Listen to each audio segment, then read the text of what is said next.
$2,800. That's the average rent for a 2 to 3 bedroom home in the Antelope Valley in 2026. Some of you are paying more than that. Some of you are paying less. But for most AV renters, a $2,800 a month is a familiar number. Now stay with me, because I'm about to show you what that $2,800 actually cost you over time. Not just the monthly hit, the 5-year cost, the 10-year cost, the opportunity cost, the what could you have built instead of cost. And then I'm going to compare it to what owning a home actually looks like with real numbers, real loan structures, and the math that nobody is showing you online. By the end of this video, you'll know exactly when buying becomes mathematically better than renting. You'll know your personal break-even point, and you'll know whether you should keep renting or whether 2026 is the year you finally stop paying someone else's mortgage. This is the honest math. Now let's get into it. I'm Jennifer Espinosa. I'm a bilingual Southern California realtor. I help first-time buyers, families, and Spanish-speaking households across the whole Antelope Valley. I go as far as the San Gabriel Valley, San Fernando Valley, and even all the way down to the Inland Empire. I was born and raised in California, and I lived in Palmdale since I was 15. So when I talk about the AV market, I'm talking about rents, home prices, neighborhoods, financing. I'm not pulling numbers from a website. I've watched this market for over a decade. I'm also a second-year JD student focused on real estate and property law. This video isn't legal, tax, or financial advice, and you should always consult licensed professionals for your specific situation. But when I run the math on rent versus buy, I'm not just throwing out generic numbers. I'm looking at actual loan structures, actual tax considerations, and the legal protections that come with home ownership versus the limited protections of renting. That's the lens I'm bringing in today. But before we dive in, every single week I have AV renters reaching out asking the same question. Should I keep renting or finally buy? Some are 6 weeks out, some are 6 months out. A lot of them just want honest math without a sales pitch. And if that's where you're at right now, my contact information is in the description below. Text me, email me, fill out the form on my website, or just hop on a free 15 to 30 minute call with me. I personally answer every message in English or Spanish. There's going to be zero pressure for me. And don't forget to subscribe if you haven't already.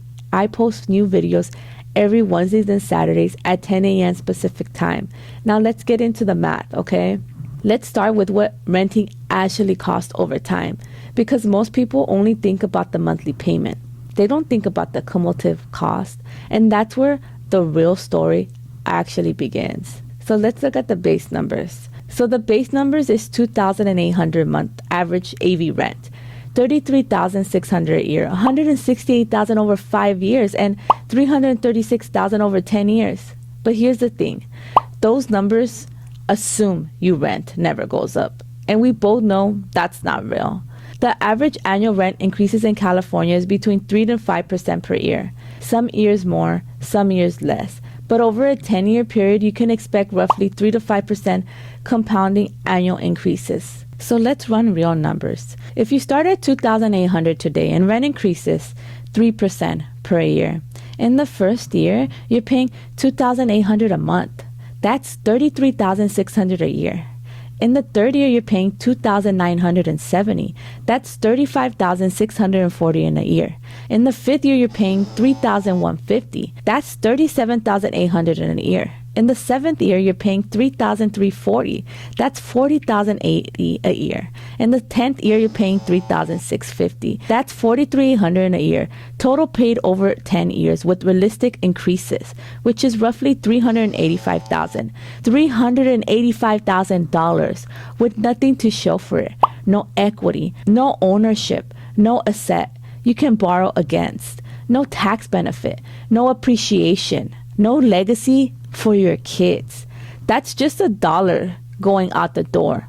But there's another cost most renters don't even account for: the cycle of renting. Most renters don't stay in the same place for over 10 years. They move every 2 to 4 years on average. And every time you move, you pay this: application fees, They can normally cost between $35 through $75 per applicant. New security deposit. That's 1 or 2 months of rent. Moving costs, that's $500 to $2,500. Utility deposits and transfer fees, which cost between $200 all the way up to $500. The 60-day overlap most renters experience, paying 2 rents. Hidden costs like new furniture for different layouts, replacing curtains, etc. Conservatively, every move costs the average AV renter about $3,000 to $5,000 in transition to cost alone. If you move 3 times in 10 years, you're paying an additional $9,000 to $15,000 just to move.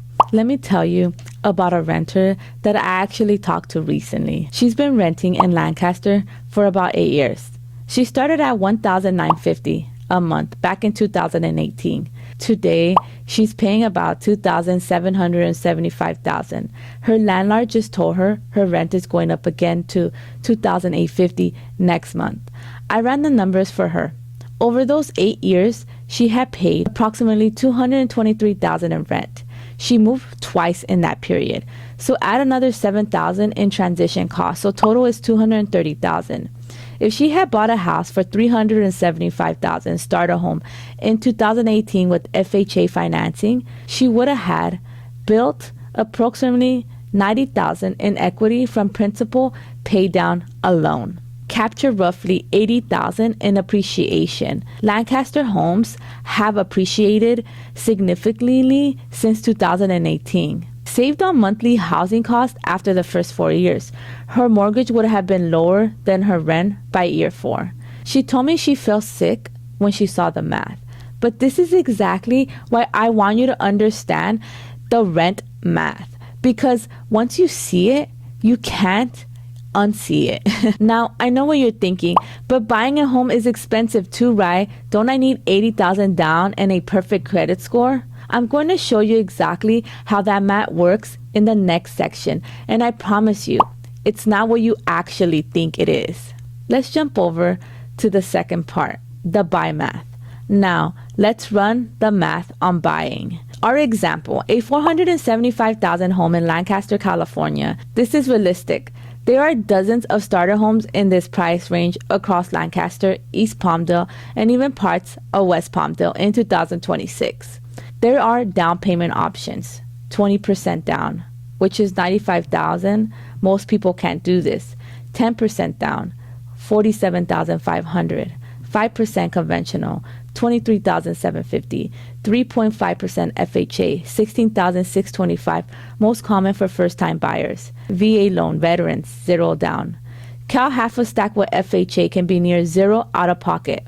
For example, let's use FHA at 3.4 down, $16,625 down payment, plus closing costs. Typically, closing costs is about 2 to 3% of the home price, which is $9,500 to $14,250, which is often negotiable with seller credits. Many first-time buyer programs help cover these. For example, let's assume $12,000 in closing costs. Total cash to close is approximately $28,625.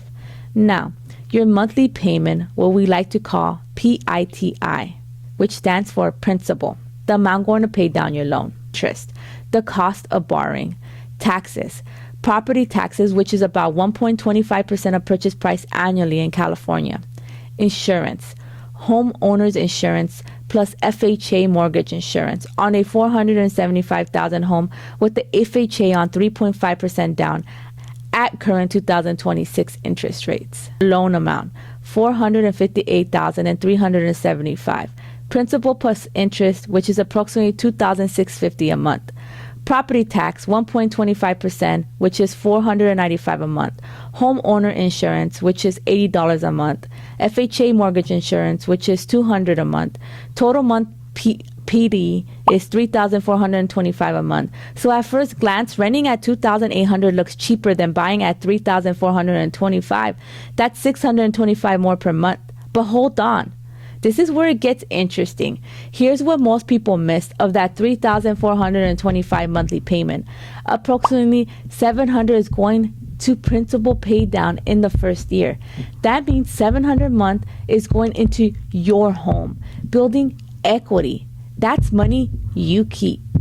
So your true housing cost as an owner in year one is closer to $3,425, take away $700, $2,725 a month. Suddenly, renting at $2,800 versus owning at $2,725, which is the true cost, looks very different. And every year that ratio improves. In year 2, more of your payment goes to the principal. In year 5, significantly more. In year 10, you're putting down 2 to 3 times more principal per month than year 1. Meanwhile, your rent keeps going up every year. Let me tell you about a buyer I worked with last year. He was paying $2,650 in rent in court sale.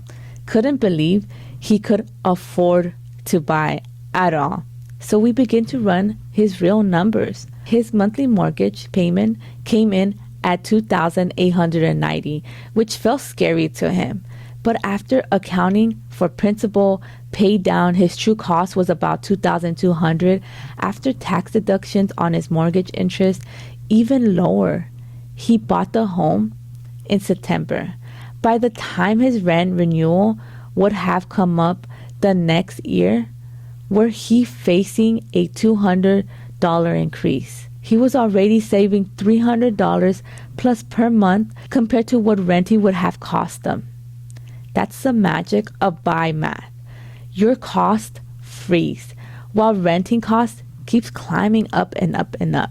Let's move on to the next part. And I'm going to do a side-by-side comparison. So now let me put both options side by side over time. This is a chart I run with every buyer I work with. The 5-year scenario. Renter is starting at $2,800 a month, 3% annual increases. Year 1, he paid about $33,600. Year 2, he paid about $34,608. In year 3, he paid $35,646. In year 4, he paid $36,715. In year 5, he paid $37,817. And in total 5-year rent, he paid $178,386. Zero equity, tax benefits zero, net cost over 5 years, $178,386. A buyer with a $475,000 home, FHA 3.5 down. Down payment is $16,625. Closing costs $12,000. Year 1 through 5 payments $3,425 a month. Times 60 months is $205,500. Total paid was $234,125. Equity build, principal paid down, which is approximately $50,000. Appreciations at 3% annually, approximately $75,000. Total asset value gain, approximately $125,000. Net cost over 5 years, $109,000. The different buyer comes out approximately $69,000 ahead at the 5-year marks. Let me say that again. Over 5 years, even though the buyer paid more total dollars out of pocket, the buyer is roughly $69,000 better off than the renter when you account for equity and appreciation. And it gets dramatically better over 10 years. Over 10 years, renters paid approximately $385,000, has zero equity, and a buyer paid approximately $410,000, has approximately $200,000 plus in combined equity and appreciation. The 10-year buyer is approximately $175,000 ahead of the 10-year renter. That's the math. That's the real math nobody is actually showing you. I know this is a lot of numbers. If you want my free rent versus buy calculator, the same one I use with my clients to run your specific numbers, just DM me the word rent on Instagram at Casa Espinosa Homes. And for my Spanish speaker families, DM me la palabra rentar, and I'll send you the same calculator, but in Spanish. And subscribe if you haven't already. Let's keep this going. Now let's go to the next part, the break-even point. Now here's the most important concept I'm going to share with you in this entire video. The break-even point. In real estate math, the break-even point is a moment when buying becomes mathematically better than just renting overall. Accounting for transactional cost, equity, and appreciation. For most AV markets in 2026, the break-even point is approximately 4 to 5 years. What does that mean? If you're staying less than 4 years in the home, the transactional cost of buying and selling, which is normally between 6 to 10% of the home price typically, can eat up your equity gains. You might pay $40K to buy and another $35K to sell. That's $75K in transaction cost. If you only built $50K in equity and appreciation, you actually lose money buying for less than 4 years. In this case, renting is mathematically smarter. If you're staying 5+ years, buying almost always wins. The longer you stay, the bigger the gap between renting and owning. If you stay 10+ years, owning isn't even a close decision. The math becomes overwhelming. You have to make really bad market timing decisions to lose financially over a decade of ownership. Here's how I explain it to all my clients. The first question you should ask isn't, can I actually afford to buy a home? That's not the question. The first question you should be asking is, how long am I staying? And if you don't know, if you're not sure, if you'll be in the AV in the next 5 years, that's a sign you should just rent for now. If you're confident you're going to be here more than 5 years, even if you don't know exactly how long or in which neighborhood, that's a sign you should at least explore buying. 2 exceptions to the break-even rule. Exception 1, VA loan buyers. If you're using a VA loan with 0 down, your break-even point can drop to 2 to 3 years because you have no transaction cost penalty on the buyer side. Veterans and active duty military have a huge advantage here as well.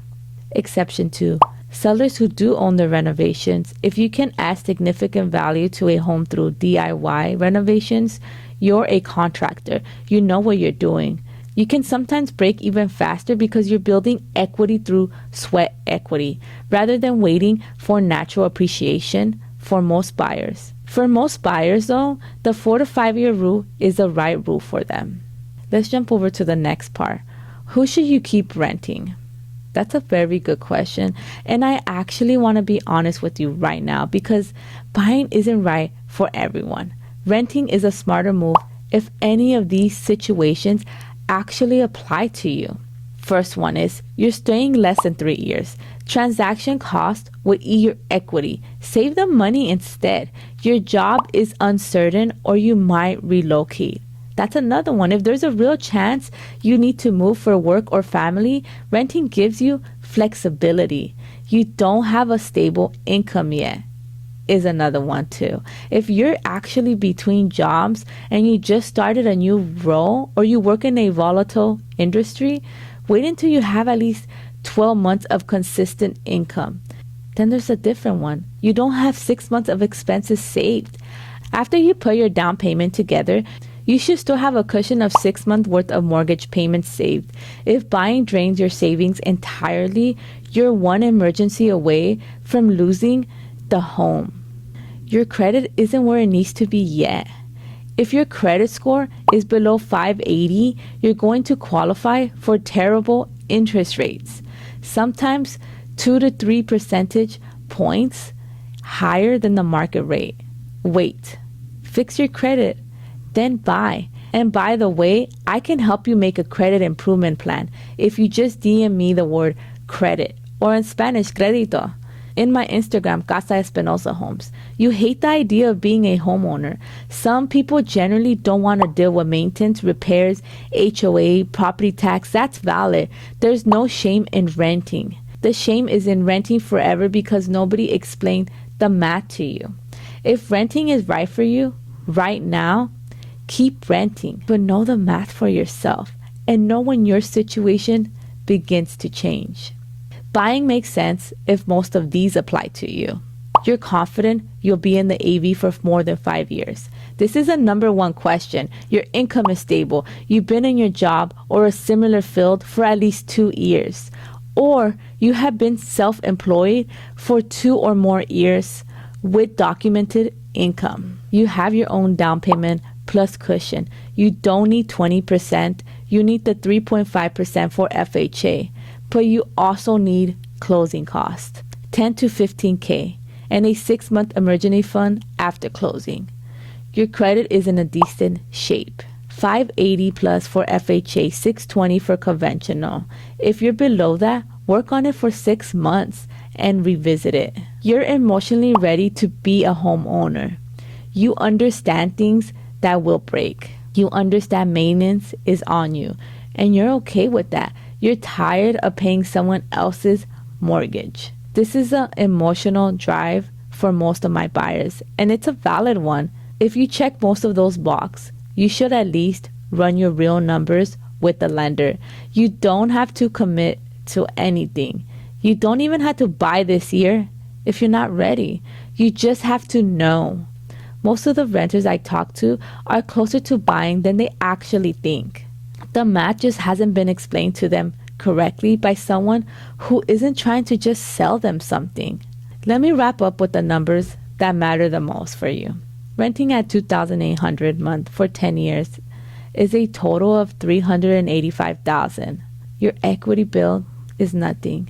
Your net position is $385,000. Buying at $475,000 home with FHA for 10 years, that's $410,000 plus equity plus appreciation, which is $200,000. Net position is $210,000. The buyer's at $175,000 ahead at the 10-year mark. Break point 4 to 5 years. The key question here is, how long am I staying? If it's less than 4 years, maybe renting is not a bad idea. But if it's 5 or more years, seriously explore buying. If 10 years or more too. Buying is almost always the right call for you. So if you're still stuck in rent versus buy decision and you want me to run your specific numbers, my info is in the description below. Send me a text, send me an email, fill out the questionnaire on my website. Or if you want to jump on a free 15 to 30 minute call, we can also do that. And we'll be able to run through your actually situation, whether it's rent, your income, your credit, your timeline. I give you an honest answer about whether 2026 is going to be your year. And if you prefer to do this in English or Spanish, I don't mind that either. And if you want my free rent versus buy calculator, the same one I use for my clients, drop on the comments below rent or renta, or on my Instagram at Casa Espinosa Homes for my Spanish-speaking families as well. And we can go through all this in Spanish. Subscribe for more honest, no pressure real estate videos every Wednesdays and Saturdays at 10 a.m. Pacific time. Tu casa propia si es posible. Your first home is possible. And let's get you there.